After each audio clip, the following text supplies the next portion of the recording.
Bienvenidos a un programa más de Primer Plano, a nuestra América Latina. Por un lado, el expresidente Lula de Brasil está libre, bajo ciertas condiciones, no enteramente, pero en fin, ya empezó a moverse y ya empezó a mover sus bases, que pueden ser muchas.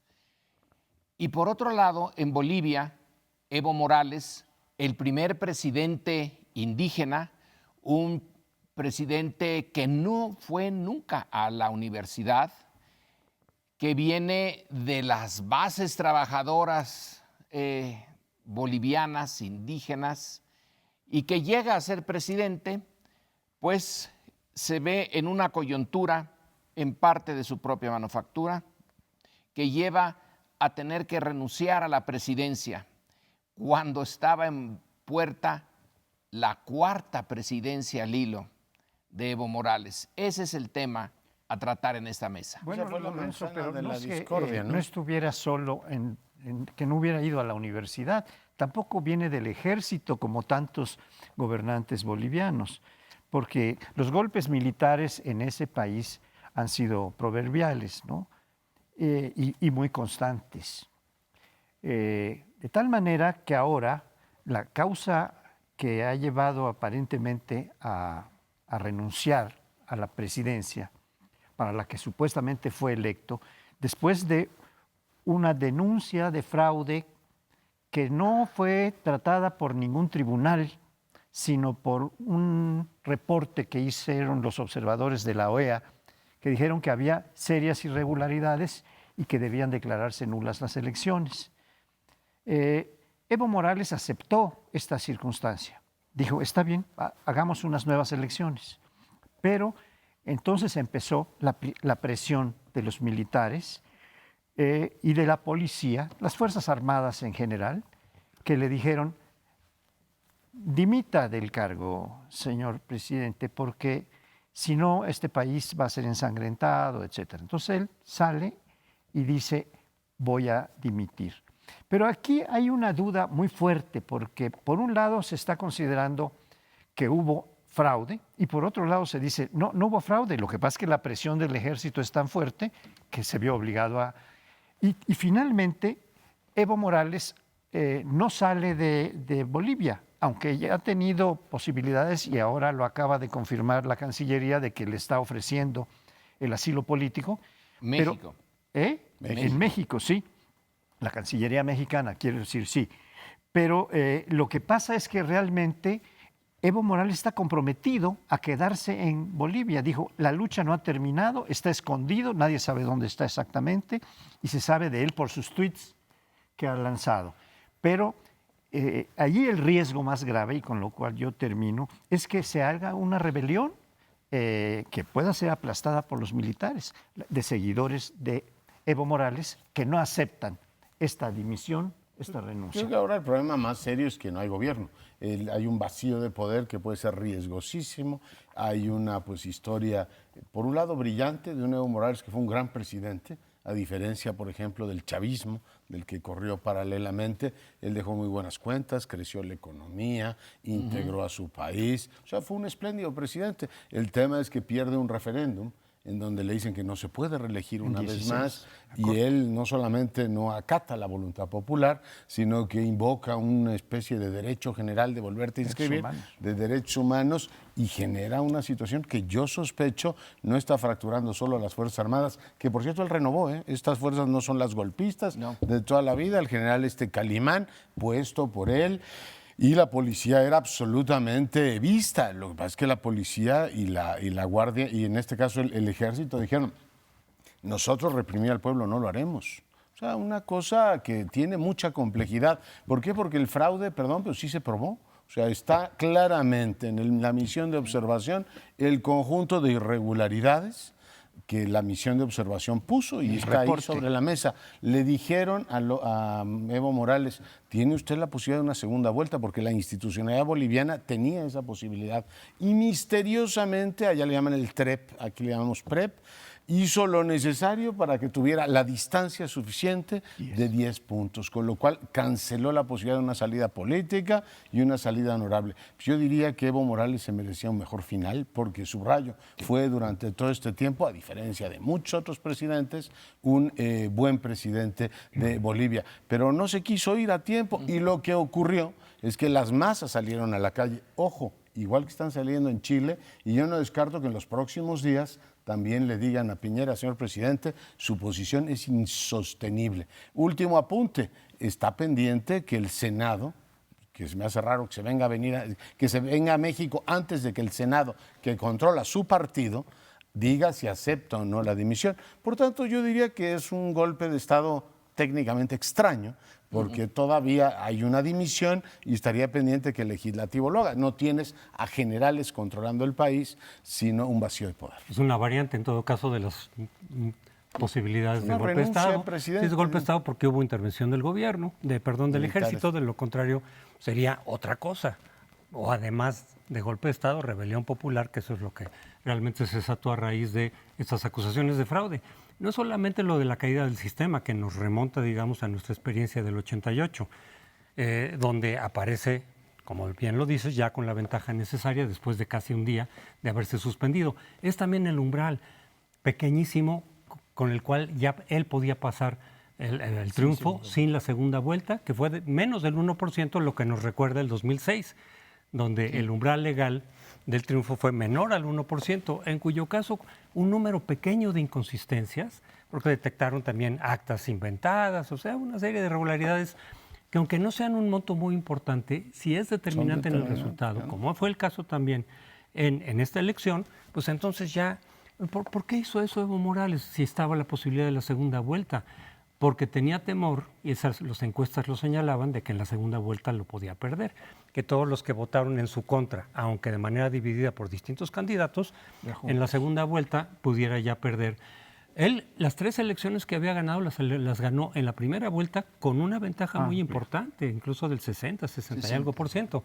Ahora ya por las razones que hayan sido, a lo mejor el desgaste natural del poder, acusaciones de corrupción, lo que sea, desde la consulta de hace 2 años, 3 años, 2016, una pequeña mayoría, del 51% frente al 49%, le dijeron que no. Claro. Pero era una consulta constitucional y vinculante. El hecho de habérsela saltado a través de un tribunal controlado por él, con gente que él metió, pues ya generó, desde luego, empezó a generar, digamos, el ambiente de animadversión y de enojo. Ahora, yo lamento que esto desemboque en la ruptura institucional, en la pérdida de la estabilidad política. ¿Por qué? Porque eso, además de que rompe, digamos, deja un mal precedente otra vez en cualquier país en donde se rompe la estabilidad política, es más difícil volver a reconstruir, digamos, el camino institucional, democrático, etcétera.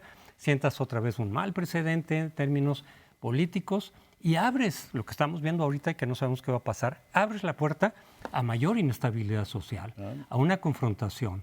Muchas de estas rupturas a veces son más o menos pacíficas y de todas maneras te dejan una crisis constitucional en donde pierdes lo que habías ganado en los años previos.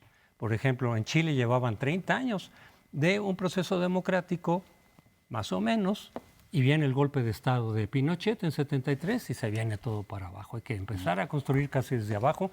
Eso es lo que otra vez, después de 15 años de estabilidad política en Bolivia, está pasando. Entonces no es la mejor salida, desde luego, pero pues así se dio en estos días. Es una tragedia lo de Bolivia porque lo que intentó Evo Morales es una revolución sin violencia. No es el único intento, pero es un buen intento.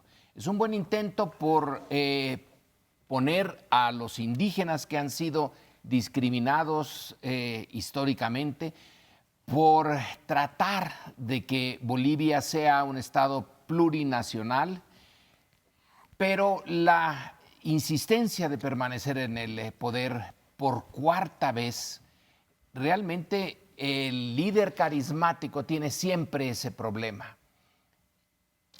Acepta preparar al sucesor y que el sucesor pueda enfrentarse a él, que el sucesor pueda diferir mucho de sus políticas cuando llegue al poder, o insiste en ser el indispensable, de decir, no, todavía no está esto consolidado, vamos a seguir?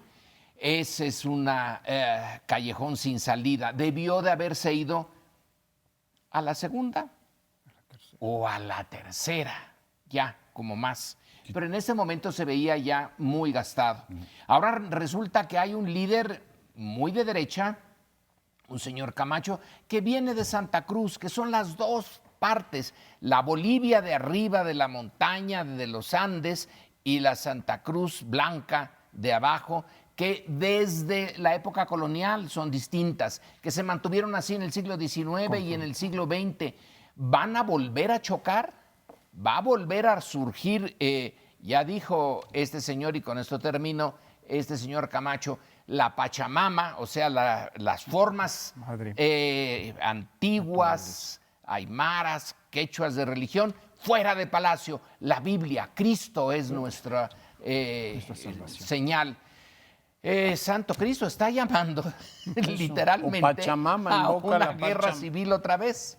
Pero es una tragedia la que describe, y efectivamente, además es un hombre que quiere fracturar Bolivia, lo recordamos ya en una historia reciente de esta separación de los departamentos que no comulgaban con el levismo. Yo lamento de verdad que un experimento político que iba muy bien, que no había generado, contrariamente a los pronósticos funestos del inicio de su mandato, que iba a ser un desastre económico, fue un presidente que logró integrar muy bien. Y el hecho de que se haya empecinado no solo genera esta polarización por el lado de una derecha que dice, mira, estos señores no se van nunca, y cambian las reglas para quedarse en el poder, y es la tragedia de la izquierda latinoamericana, bueno, de un sector de la izquierda latinoamericana que sigue sin leer al general Cárdenas. Cuando uno hace una gran transformación, lo que hace es irse para que la transformación perviva. Y el tema central es efectivamente una Bolivia pues que vuelve a todos los demonios de otras épocas por la ambición de un presidente que no solamente se pudo haber ido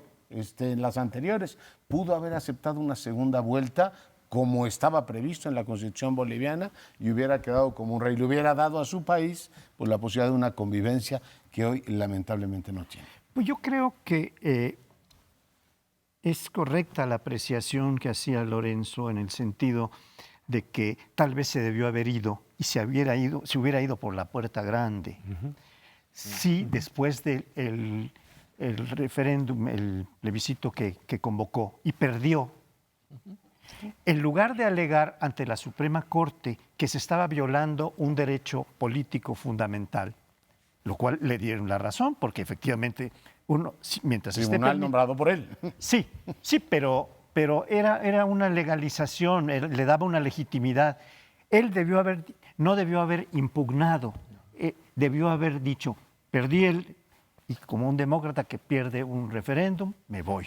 Y se hubiera ido con la gloria y hubiera podido empezar, como decía el general Cárdenas, sí, efectivamente lo que dijo es, vamos a consolidar las reformas, para lo cual no hay que violentar el principio de no reelección. Y entonces, Se ve que sí nombró... no lo han leído en América del Sur, ¿no? No. El problema precisamente de no respetar las formas democráticas es que abres la puerta a la inestabilidad. Es decir, la democracia justamente es para poder transferir el poder de un partido a otro, abrir válvulas de escape de descontento, independientemente de quién tiene razón o no los programas. Simplemente cuando la gente se harta de un presidente o de un programa o de un partido, la democracia te abre la puerta para poderlo cambiar sin inestabilidad, sin riesgos. Cuando tú le cierras desde el gobierno, en este caso, y en otros, muchos que hemos conocido, cierras las puertas y las válvulas de la democracia para seguirte imponiendo, obviamente generas una situación de riesgo.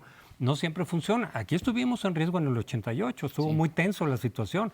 No pasó de ahí, pero de todas maneras el nuevo gobierno surge con la ilegitimidad. En 2006 también hubo tensión, movilizaciones. Entonces, quien hace un fraude, con tal de quedar su poder, él o su partido, arriesgas, digamos, la estabilidad política. Sí. Y aquí, en este caso, pues la puso en riesgo, pudo haber dado marcha atrás en algún momento oportuno y después ya se le fue todo de control. Y eso que Bolivia, estabilidad política, es lo que no ha tenido históricamente. Nos vamos a un corte y volvemos en un tiempo breve. Espérenos. Y el jueves pasado finalmente se nombró a la nueva comisionada de la Comisión Nacional de Derechos Humanos, quien es Rosario Piedra, hija de Rosario Ibarra de Piedra, conocidos por todos, su lucha por derechos humanos, los desaparecidos, la desaparición de su hijo desde hace mucho tiempo, y ella misma ha tenido una trayectoria en derechos humanos, de tal manera que el perfil en general puede verse como adecuado. Pero hay un problema de fondo y otro de forma. El de fondo es, desde mi punto de vista, es militante de Morena. La ley no lo impide. Sin embargo, si estamos hablando de instituciones que buscan autonomía precisamente para hacer un contrapeso y vigilancia al Poder Ejecutivo, esa es la idea también con la Comisión de Derechos Humanos, pues alguien que sea militante del partido oficial, pues era un poco lo que criticamos, o no un poco, era lo mucho que criticábamos de cuando el PRI metía a sus gentes directamente en este tipo de instituciones, incluso cuando fueron surgiendo, pero incluso con militancia. ¿Por qué? Porque hemos visto en muchos casos, por ejemplo en el INE hay muchos casos, hemos visto del IFE, de gente que está muy cercana a un partido o que incluso son militantes de partidos, porque ahí tampoco la ley lo impide. Según yo, la Constitución dice deben ser imparciales, sin partido, pero bueno. Hacen carrera partidista desde ahí y entonces evidentemente las decisiones que toman van muy en sentido del partido porque ellos después están pensando en continuar su carrera partidista. Entonces ahí me parece que aunque la ley no lo impida, debería de estar ahí en la ley de estas instituciones, es decir, pues no debe haber militancia partidista en unos 3, 4 años atrás, algo por el estilo, para no comprometer esa situación. Pero no solamente ese es el problema, porque eso a final de cuentas es legal y bueno, mientras no se cambie la ley, podrá seguir ocurriendo. Pero sí se le ve en todo caso como el hecho de que la comisión, con la autonomía regular que haya logrado, porque no siempre lo ha sido, todas estas instituciones es lo de las cuotas y los cuates, pero en lugar de ir avanzando a darles mayor autonomía, ahora pareciera jalarlo bajo digamos, los auspicios del Ejecutivo. Pero el otro punto quizá más importante en esta discusión es se viola el artículo 10 de la Ley de los Derechos Humanos que exige las 2/3 partes del voto de los senadores presentes, que eran 116.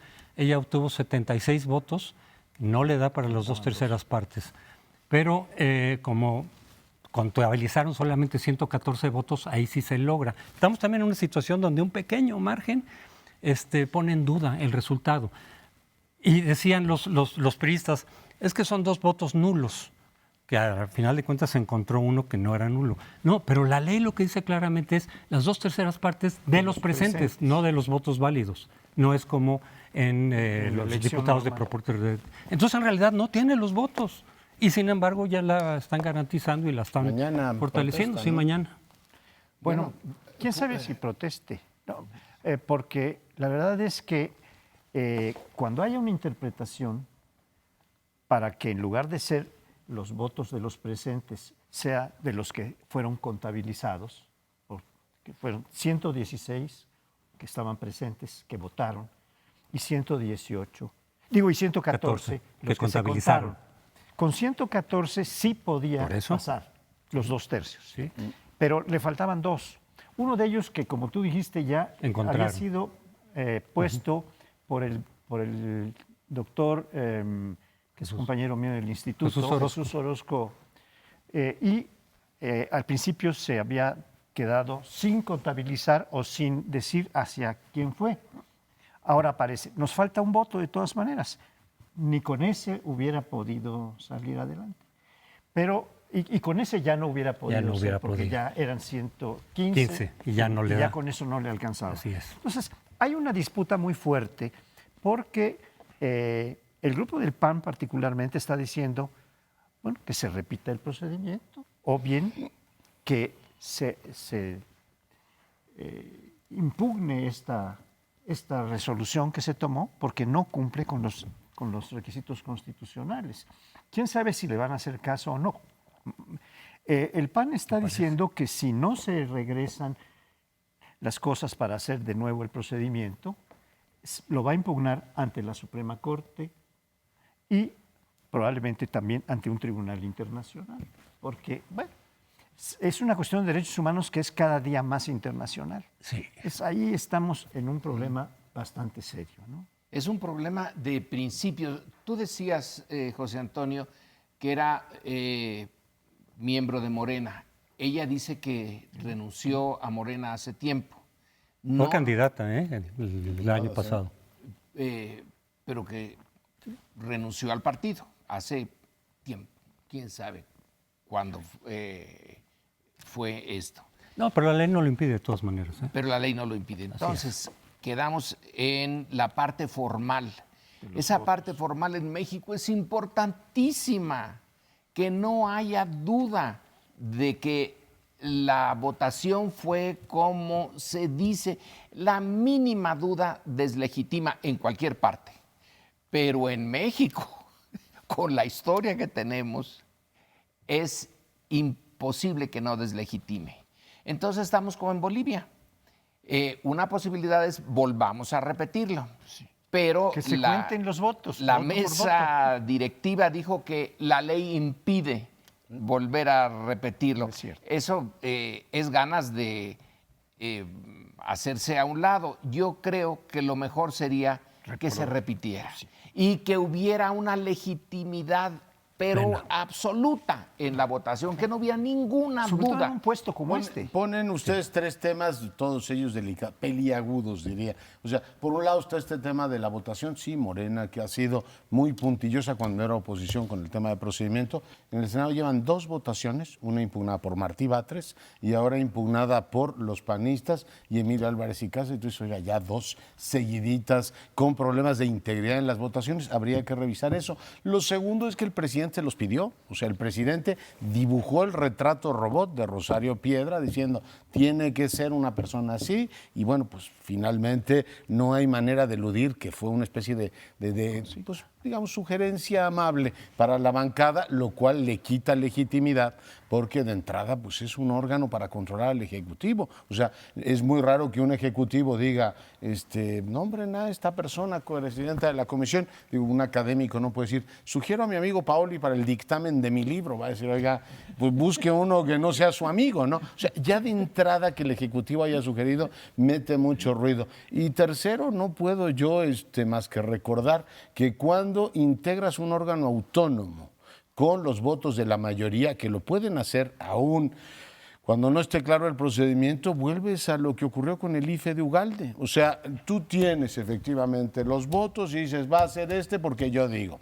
Y dejaron fuera Pues al PRD. Dejaron fuera al PRD. En el momento que haya una crisis, pienso en Tepochica, que le digan, a ver, no solamente esté averiguando lo que ocurrió en el pasado o en tiempos de la conquista, esto ocurrió en esta administración. Y la versión del gobierno dada por el presidente es que un señor cayéndose disparó la ametralladora. ¿Qué va a hacer la presidenta de la Comisión de Derechos Humanos? ¿Decir que va a cubrir al presidente o que no? Es pésima idea que un órgano que tiene esas funciones, como el Instituto Nacional Electoral en sus momentos, sea integrado por una mayoría y que además digan, y es así porque puedo. Pues sí puedes, pero en la primera crisis puedes tener una situación inconveniente. Yo se lo pregunté directamente, digo a la mujer, y con mucha fuerza le digo, oiga, ¿y no se siente incómoda de tener que hacer esto? Y dice, todavía no, pero con el tiempo puede haber un conflicto de interés. Y yo creo que es inconveniente integrar un órgano así con un conflicto de interés. Lo del IFE del 2003 le quitó legitimidad al IFE efectivamente y luego eso repercutió en el 2006, pero aquí es no solo la legitimidad sino la legalidad, porque lo del IFE fue legal. De todas maneras decían, lo importante es que fuera el consenso de los tres partidos. Son 3 temas sí, exacto. peliagudos. Aquí son las 2 cosas. Puede haber falta de legitimidad, digamos, en términos de la autonomía, pero también falta de la legalidad. Yo estuve platicando en estos días con gente que ha estado o está en organismos de derechos humanos, que ha estado en esos cargos, etcétera, que saben de esto y me dicen, se la van a cobrar a nivel internacional. Si pasa, si queda, a la hora de la Comisión Nacional de Derechos Humanos, que tiene obviamente muchos asuntos que tratar con Naciones Unidas, con la OEA, con organismos de distintos tipos. Tribunal Internacional. Tribunales, etcétera. Sí, en un momento dado van a decir, oye, pero usted llega sin legalidad, no solamente legitimidad, o sea, usted no cumplió los requisitos legales en algo tan importante como es derechos humanos, en donde se supone que parte de lo que se trata es de apegarse a la legalidad para, pues precisamente para cumplir adecuadamente y con toda la autoridad moral. Entonces me dicen, a lo mejor aquí con la planadora se imponen y lo pasan por alto, etcétera, pero se la van a cobrar la factura a nivel internacional y eso no me parece que sea lo más adecuado ni para la Comisión ni para la imagen del país. Yo lo que creo es que un puesto tan delicado como este, porque es verdaderamente de lo más delicado que tenemos, en virtud de que hay una infinidad de violaciones de derechos humanos. Las más graves o las más difíciles son las que se imputan al gobierno o a algún órgano del Estado, que son los que las cometen, en términos generales, en el mundo, ¿no? Más severamente, porque usan la fuerza, porque usan las facultades que se tienen para proteger a la gente, desprotegiéndola. Y aquí estamos en esta disyuntiva de que si no se cumple la legalidad, pero sobre todo si no se cumple la legitimidad, porque tiene que entrar una gente que sea bien aceptada por todo el mundo, porque tiene la perspectiva de poder ser imparcial, objetiva, y estar juzgando las cosas por su circunstancia y no por una militancia o un compromiso previo político o el que sea. Y esto es lo más grave a mi juicio. El de la legalidad, por supuesto, es muy grave, pero en términos de la política práctica, la ilegitimidad es peor todavía. ¿Qué pasó con el ministro Medina Mora? Que entró con mucha falta de legitimidad. En el primer tropezón, porque sí había muchas colas, muchos conflictos de intereses posibles, potenciales, pues se tuvo que ir. Esto sería terrible porque estamos entrando en un gobierno en donde... Sí, la legitimidad de la comisión viene como problema desde el principio. La generó Salinas por la necesidad que tenía de que se viera a su gobierno como un gobierno distinto, muy legítimo, etcétera, en la negociación con el Tratado de Libre Comercio. Ese fue, o sea, sí tiene un pecado de origen. No salió para defender los derechos de los mexicanos, salió para facilitarle la firma del tratado. Pero bueno, ahora había una posibilidad, se abría casi milagrosamente la posibilidad de rescatar eso que no se tuvo en el principio y se está... Con la diferencia de que la de Salinas dependía de gobernación y ganó autonomía constitucional. Ahora vuelve a depender del Ejecutivo y por definición la comisión lo que hace es investigar los abusos del gobierno, ¿no? El resto de la violencia pues es entre particulares y la persiguen las procuradurías. O sea, en este caso es el defensor del pueblo, no una empleada del presidente de la República, porque para averiguar lo que ocurrió en el pasado, que ha generado inquietud, pues ya tienes a la secretaria de Gobernación y al subsecretario Encinas, que hacen sobradamente esa función y no necesitas a una presidenta de la comisión. Creo que es una muy mala idea. Así es, a ver qué sucede, a ver qué pasa con las impugnaciones que mete la oposición, pero bueno, por lo pronto este es el panorama. Y nos vamos al siguiente segmento. Bueno, en este bloque les propongo que revisemos el tema de la violencia en nuestro país, que no cesa. Salíamos de discusiones sobre el operativo en Culiacán y entramos a esta tragedia que vivió la comunidad Levarón. El grupo de víctimas, de familiares de las víctimas, sigue sin aceptar la versión gubernamental que se trató de una confusión. Ciertamente resulta difícil una vez que uno ve el detalle de, eso hay que reconocérselo al gobierno, ha dado a conocer con toda puntualidad la línea del tiempo, que con 1:40 de diferencia se han confundido con 3 camionetas en este caso, y que además con toda saña y sevicia no solamente han matado a mujeres y niñas, sino que las incineraron. En algún caso, todavía es información preliminar, le rociaron gasolina y bueno, las hicieron efectivamente, las calcinaron. Esto ha generado pues una dinámica en 3 frentes que pongo de manera apretada frente a ustedes. Por un lado, la reacción gubernamental, qué debe y qué no debe hacer el gobierno. Por un lado, apoyo del FBI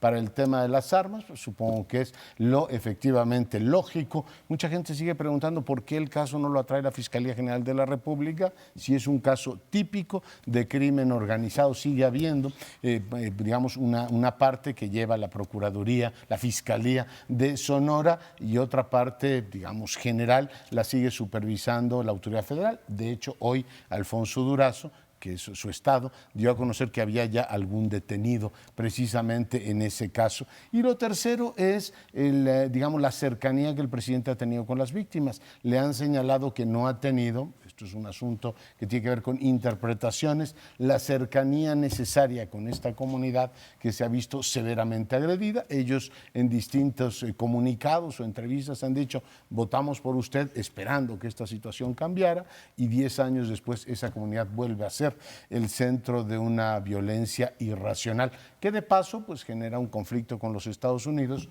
porque son mexicoamericanos. Bueno, pues este es un asunto especialmente grave, no solo por el temor, la sensación de inseguridad y de una violencia verdaderamente demencial que se aplicó, que tiene al país, pero también ha repercutido en el extranjero. No solo porque estos de la comunidad mormona tienen las dos nacionalidades, México y Estados Unidos, sino porque hubo declaraciones casi inmediatas del presidente Trump diciendo, por segunda vez, porque ya le había dicho, si no puedes con tus soldados, yo te mando los míos. Se los dijo hace ya un buen rato, pero ahora le dice, bueno, pues estos son nuestros nacionales. Ahora fue menos agresivo, dijo, hay que apoyar al gobierno de México y vamos a ayudarlo.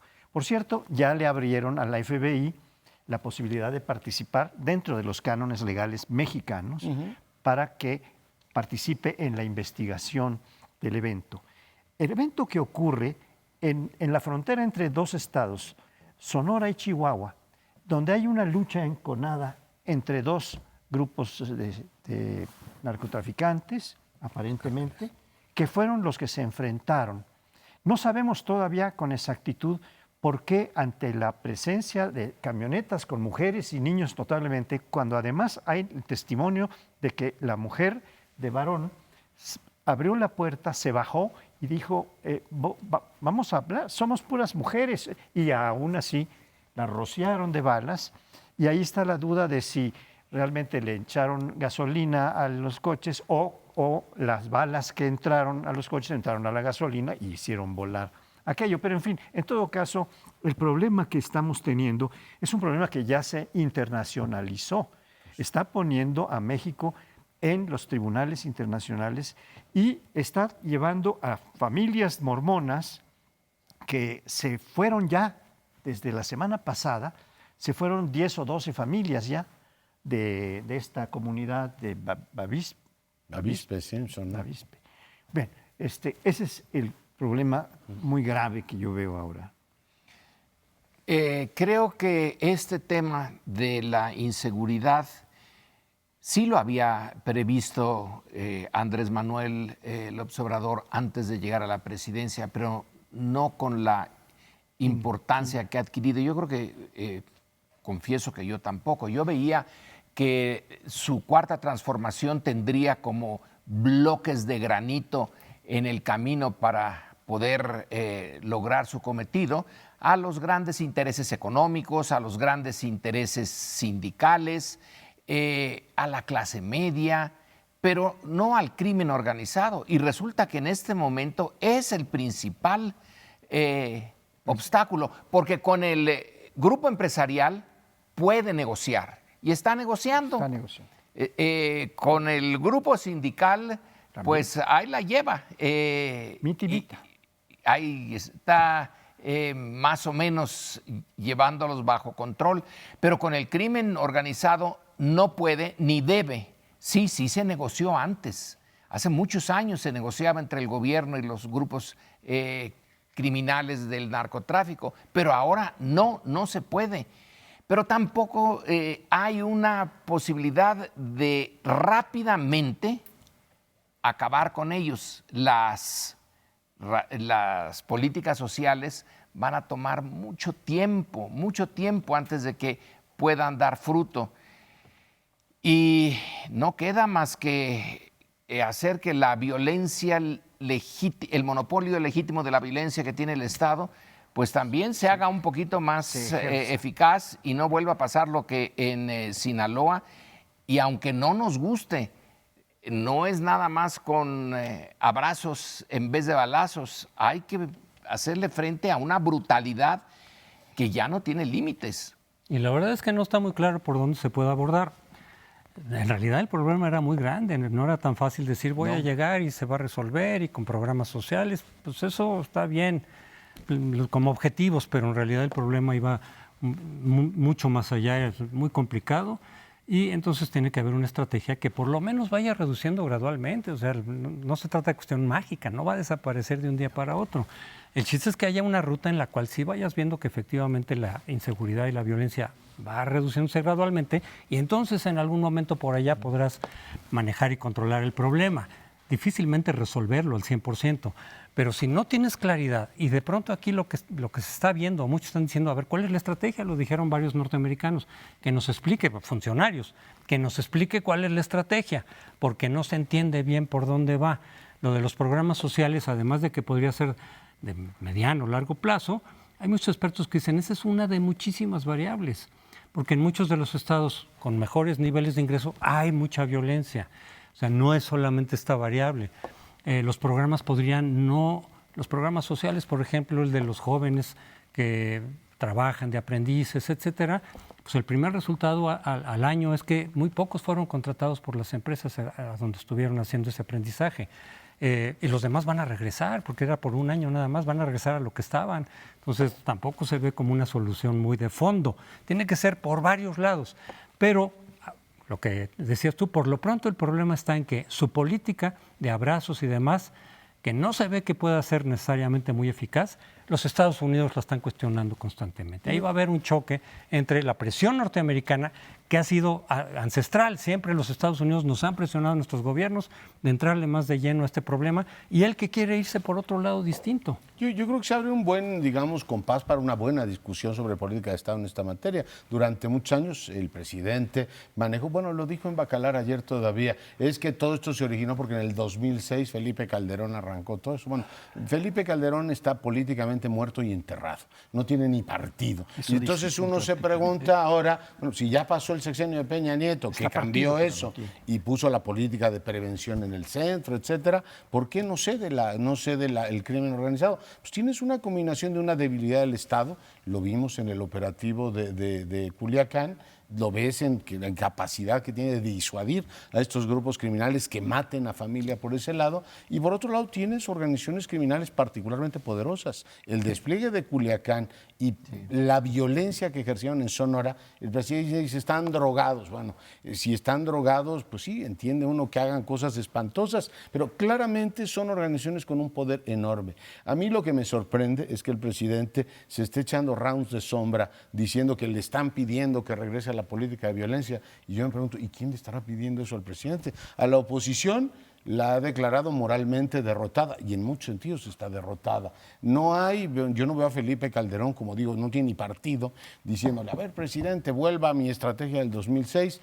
Lo que está claro es que Estados Unidos, la presión que está ejerciendo Estados Unidos sobre el presidente es de tal magnitud, porque Donald Trump en los 2 tweets que tú citabas dijo, tiene que volver a la guerra contra las drogas, o sea, olvídate de la narrativa que hasta ahora tenías y tenemos que borrar de la faz de la tierra a todos estos. Entonces, bueno, si efectivamente el presidente se pelea con Calderón y con los medios, yo digo que hagamos esto como una contribución patriótica para que el presidente no le miente la madre a quien se la tendría efectivamente que señalar, que es, señor Trump, aunque me presione, no voy a cambiar mi política, porque es finalmente a él a quien le está hablando. Bueno, pero no, sí, adelante, Gloria. La demanda principal es, y que sí la pueden hacer, si quisieran, es detener el flujo de armas, porque ellos son parte del problema, son una parte central. Entonces, que Trump no venga con que no lo va a hacer. Vamos a hacer la guerra, que además Trump dice una cosa el día de hoy y dice otra mañana, pero sí se debe de exigir lo de las armas, sí se puede hacer. Sí, claro. Yo lo que quería decir era que ya el crimen organizado, desde hace tiempo, ha dado muestras de que no tiene límites. Todavía la mafia en los Estados Unidos tenía una ética en donde no se mataba, sobre todo no se mataba a mujeres y a niños. Tendría que haber una gran traición a la familia que estaba en duda o que estaba siendo acosada para que hubiera muertes de personas adultas, de varones adultos. Aquí no hay límite. Recuerden un 15 de septiembre en Morelia, en donde echaron granadas en medio de adolescentes y niños que pudieron haber sido sacrificados. El crimen organizado de este tipo no tiene límites.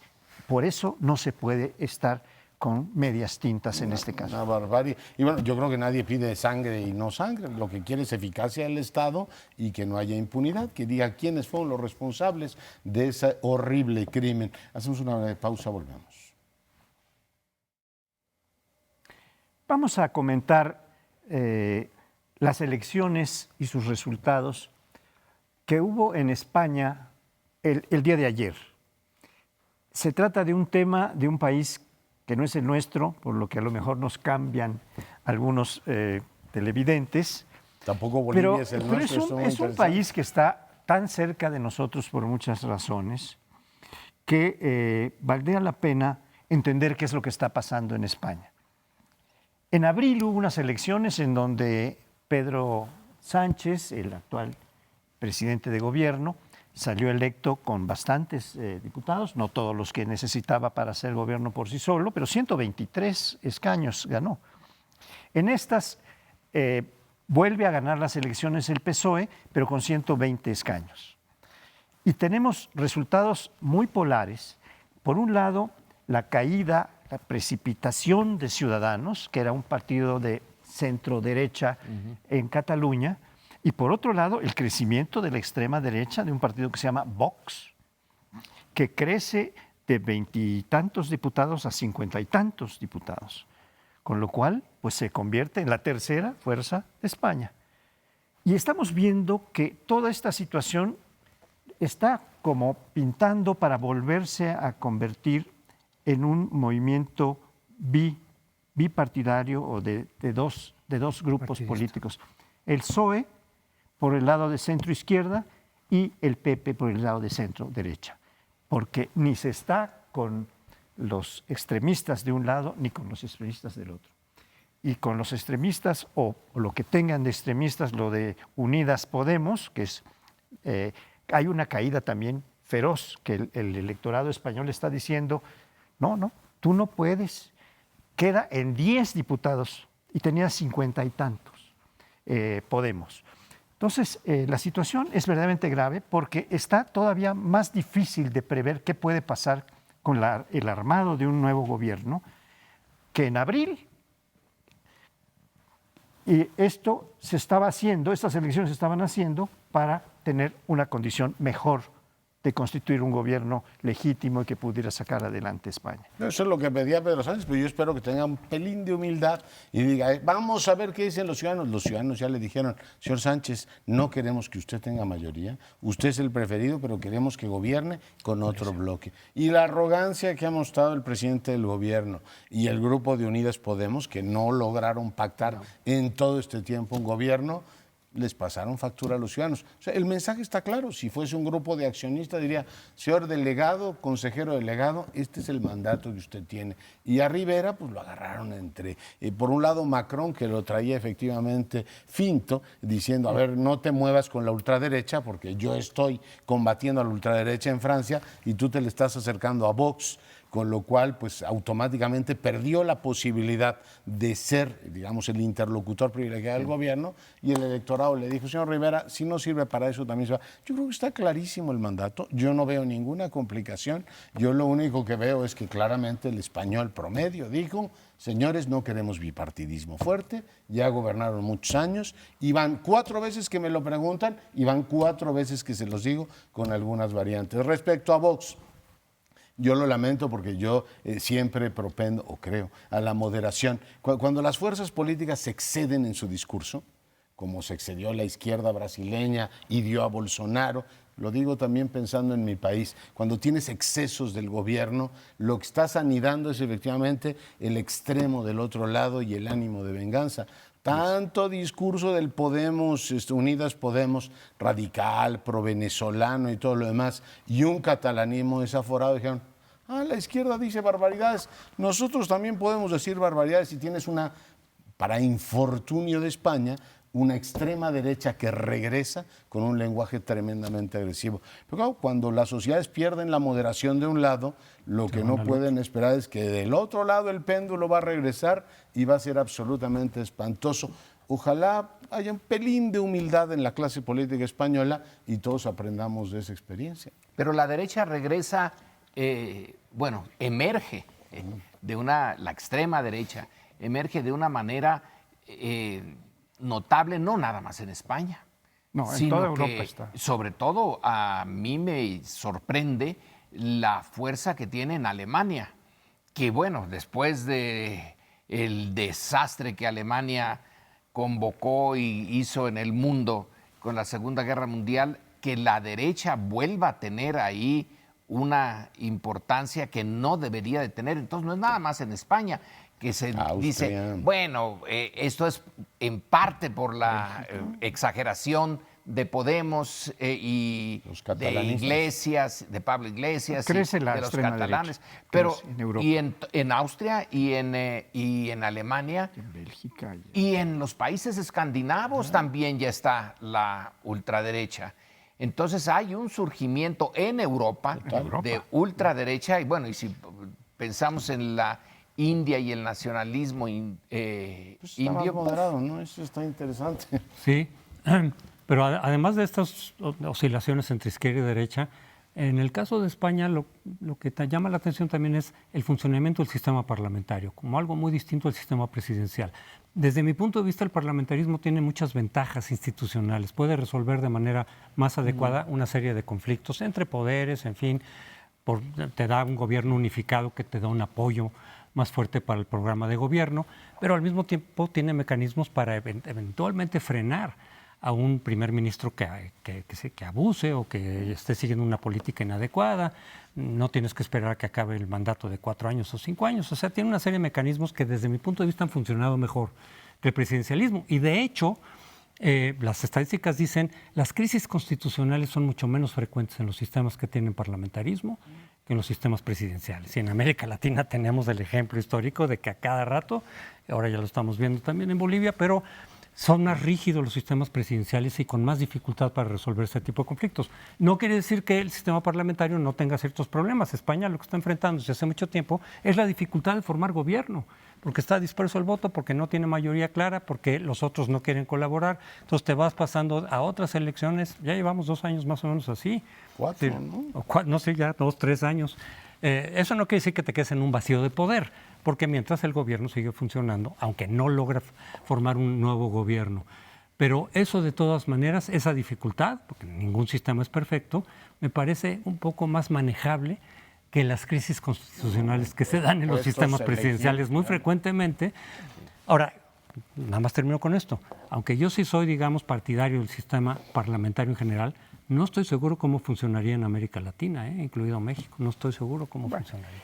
Pero yo creo, en esta línea que estaba marcando Leonardo de interpretación del mensaje de las elecciones, tengo la impresión de que una lectura posible y además virtuosa para propósitos de la estabilidad y de la integración de un gobierno aceptado y fuerte en España es un pacto entre la derecha razonable, que está en el PP, y el PSOE, como se hizo en Alemania durante muchos años, en donde cuando perdían los socialdemócratas, entraban los demócratas cristianos, y los dos ponían gente suya en los gabinetes, llegando a una coalición, a una cohabitación en el gobierno. Eso es lo que está marcando el mensaje. Si vemos los votos con los que volvió a crecer un poco Pepe, venía de 66 y pasa a 88, y vemos los votos de Pedro Sánchez, del PSOE, encontramos que tienen más de 200 votos y necesitan 176 para tener un gobierno. Ese es el mensaje que yo interpreto podría estar dando el electorado. Es decir, únanse los razonables, los que están más al centro, eviten a las extremas derecha e izquierda y formen un gobierno razonable. Bueno, por lo menos no es razonable plantear eso.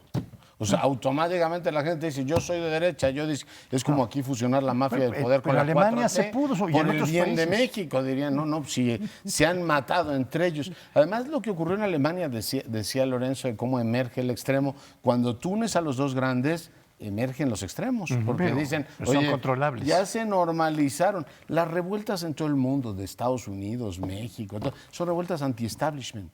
O sea, la gente dice, cuando llegas al gobierno ya te instalas y dejas efectivamente de funcionar como lo que fuiste todo este tiempo en la oposición. Yo creo que no va por ahí el mensaje es más humildad a Pedro Sánchez y a Podemos, bájele 2 rayitas a su protagonismo y formen un gobierno progresista razonable. Yo creo que por ahí va el mensaje. Y el problema irresoluble de Cataluña, Dios santo, Pero ahorita ya vieron los otros, bajo Esquerra Republicana. Digo, cuando los ciudadanos hablan también hay que oírlos, ¿no? Bueno, pero yo creo que vale la pena tener presente que no solo en Europa se hizo y en Alemania específicamente, sino en Chile, después del pinochetazo, Hasta que se acabó. cuando vino, no, hubo 2 gobiernos demócratas cristianos que incluyeron socialistas en el gabinete y hubo gobiernos socialistas que incluyeron demócratas cristianos. Esta es la fórmula que yo creo que debía buscarse. Nos deberían dar otro bloque porque no estoy de acuerdo. Bueno, ya sé. y el resultado es que Chile está ahorita ardiendo. Se acaban Bueno, no, esos pero eso gobiernos. se acabó aquello, ¿no? Esa cohabitación de Chile se acabó. Está bien eso pero para una transición, nos vamos no ahora. a otro programa. El próximo lunes los esperamos aquí en Primer Plano. Muy buenas noches. Yo quiero un bloque más para pelearme con Paoli.